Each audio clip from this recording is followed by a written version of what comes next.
Good evening, and Brent here with Flatus Games for box opening 7 out of what I hope will be at least 16. Yeah, so as I've mentioned in the previous videos, kind of in the process of finding my flow, and one of the big things I've learned is that in starting a YouTube channel, when you're first starting to upload videos, I guess they can't be, maybe we'll keep these over here, videos can't be over 30 minutes. It's limited to like around 15 minutes, so I've been having a heck of a time like getting videos uploaded, and I've got it figured out, but I've got to split the first couple videos that I did into a couple videos. And how do I want to do this here? Because I want to kind of organize this a little better for my post-video organizing. But anyhow, just been kind of learning some of the details of starting a YouTube channel, and we're going to keep these to one box per video. Nice. And I think that's just going to help streamline things anyways, because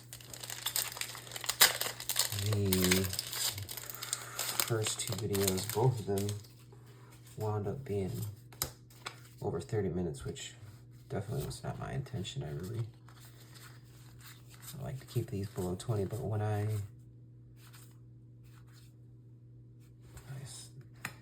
this one here, the Meringue River Regent, let's see if that's decent placement. This is one of the rares that's starting to bounce back after a lot of the market. I mean, when sets come out, things just collapse. It gets a little crazy, but this is bouncing back. And also, I do think this is going to find some homes just because of the versatility.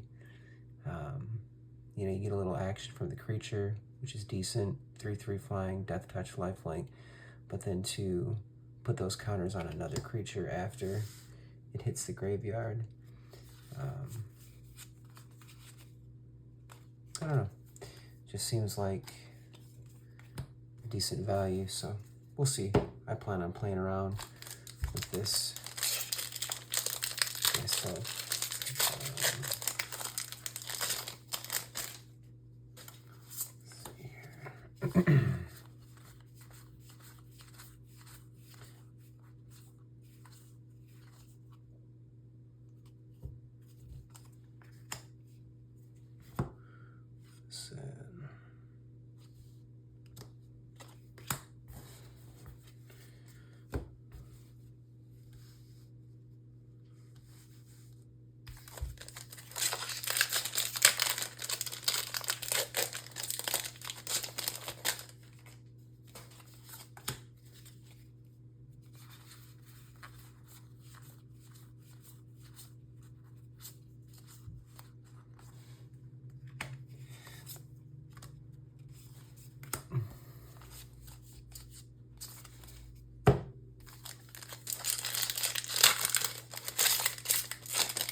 So after I do these openings,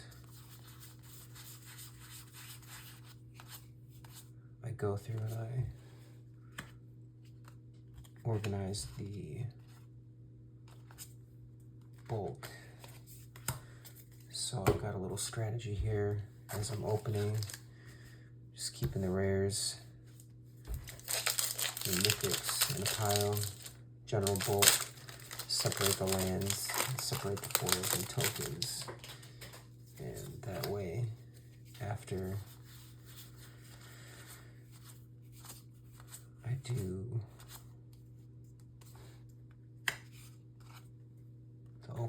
it's just a little easier for me to keep things organized. And I think this presentation overall in the videos, as I've watched them back, just seems to be clean and organized.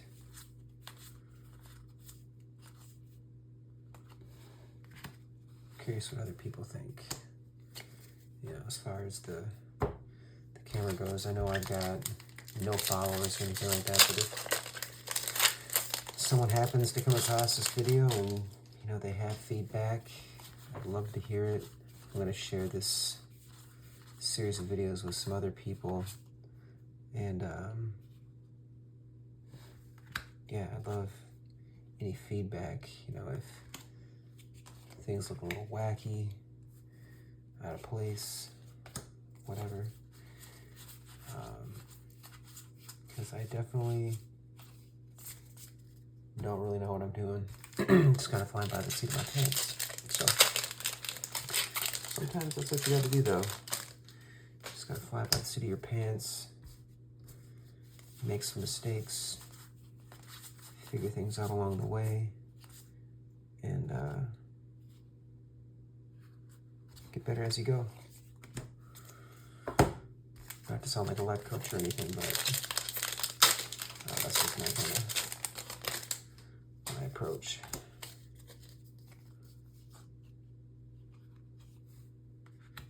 That's cool.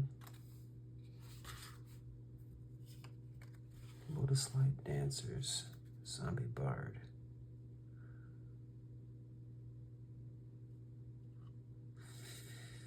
Hmm. 3/6 for 1 blue, green, swamp, 2 generic, lifelink. When this creature enters, search your library for a black card, a green card, and a blue card. Put those cards into your graveyard, then shuffle. Kind of like a funky little entomb. I don't know, it's a high cost, but that looks really nice.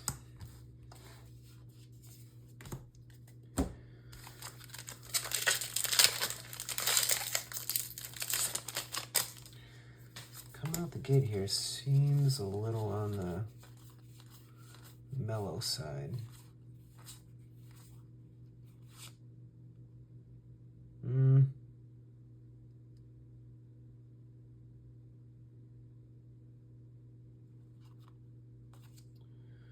That's interesting. This is the white Land of the Land cycle in this set. I don't really know what I'm looking at.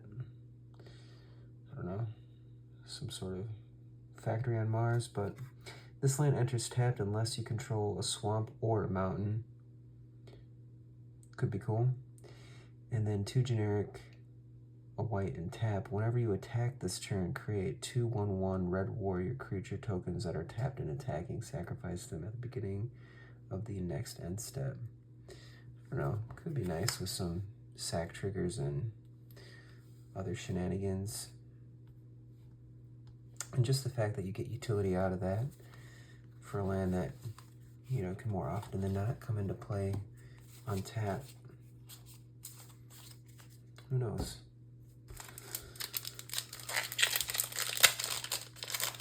What else we got cooking in here?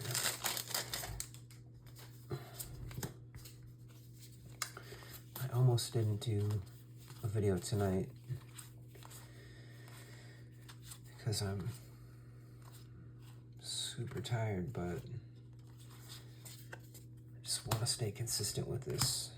I don't want to really make excuses, which is another thing. Sometimes you just gotta bite down and get it done. Doesn't always mean to be pretty. At least that's what I'm telling myself. You just gotta do it when you say you're gonna do something. Stick to it. Nice. That's my second special guest, Marsh Flats. Me likey. That's awesome. A little bit of the gas that I wanted to see right now because this has been kind of chill so far. token. I'm gonna put the full art lands here.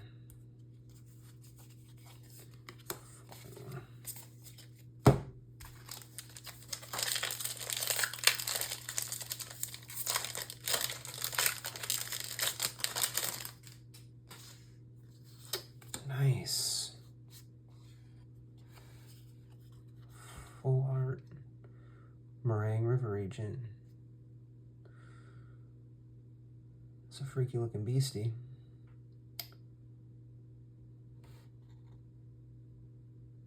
Is that full pupils? Fully dilated? Ready for action? I'll take it. Okay.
Ooh, there we go.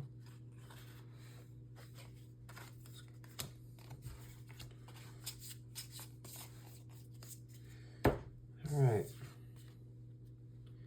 It's my third one of those out of 7 boxes. This is ticking up a little bit too.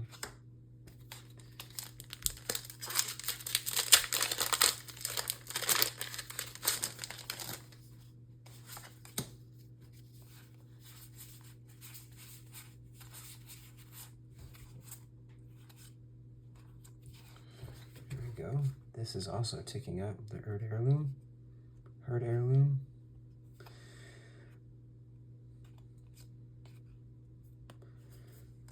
Okay.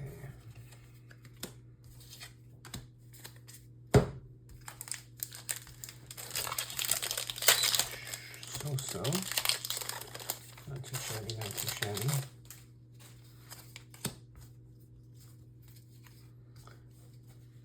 Not a dumpster fire, but also nothing to write home about yet. Okay.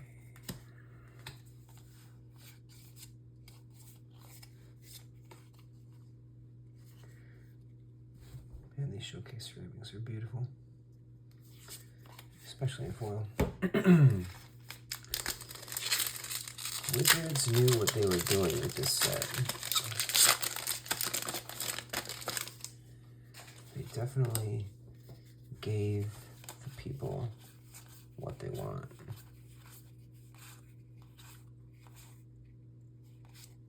Another Storm Scale Scion.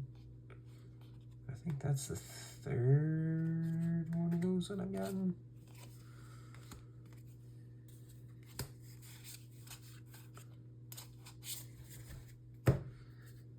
Going to be really interesting with Final Fantasy coming out. People are on the edges of their seats. I know I'm going to be getting a couple things.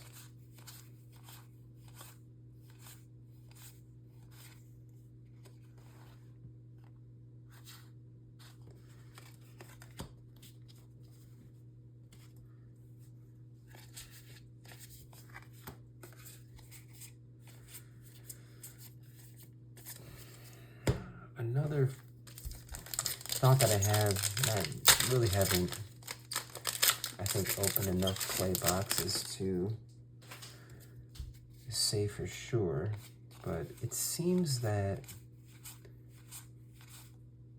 the play boosters, all right, we're kind of closing this out with a little heat. The Voice of Victory, that's another one that's been performing well, but anyhow,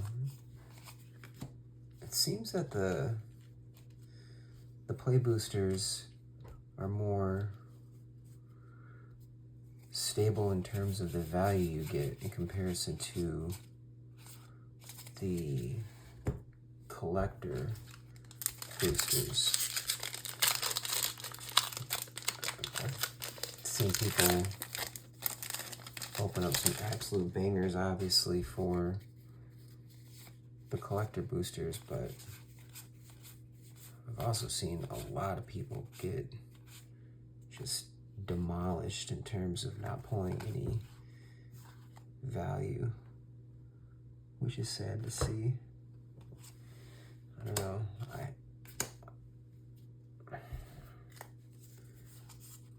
All the boxes that I've opened, the play boosters have just been kind of like, even if it hasn't been awesome, you know, it's been tolerable.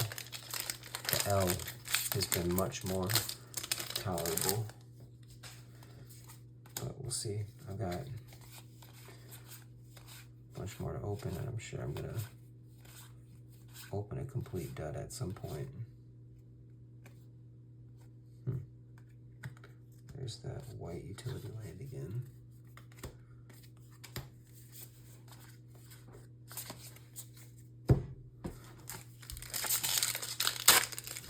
Alright, come on, Elspeth.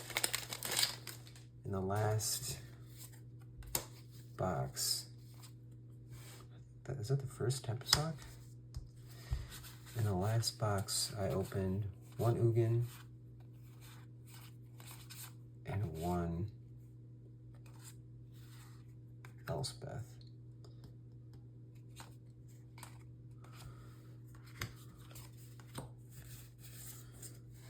The Elspeth is creeping up. I think I know people don't use Card Kingdom in terms of like what they're actually selling stuff, but I just use it as a quick price reference, and Elspeth is creeping up, whereas Ugin has been kind of slumping a bit. Still a banger of a card, but in terms of long-term value, I think Elspeth is going to outperform Ugin.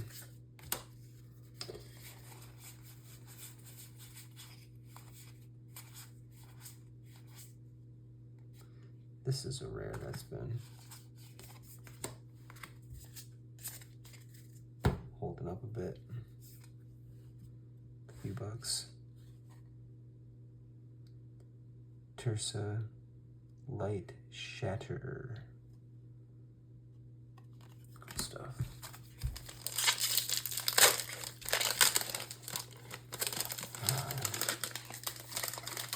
If you made it this far in the vid, I appreciate you hanging out and joining me on this little curious adventure of cracking some packs and seeing what we find.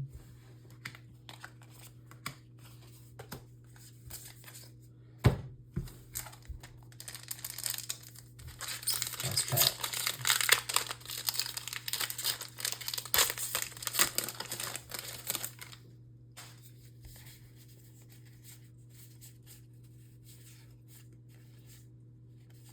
Meh.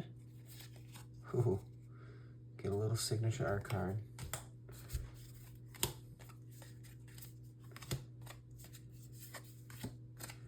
Alright.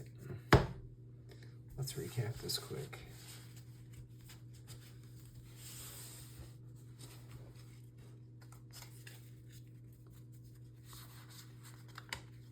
notable pulls.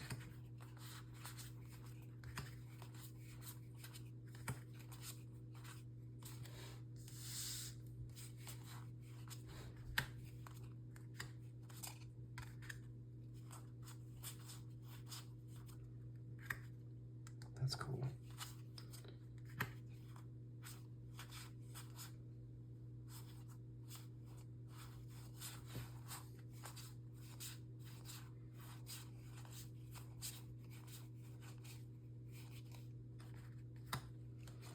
That's interesting. No spirit dragons. The whole box.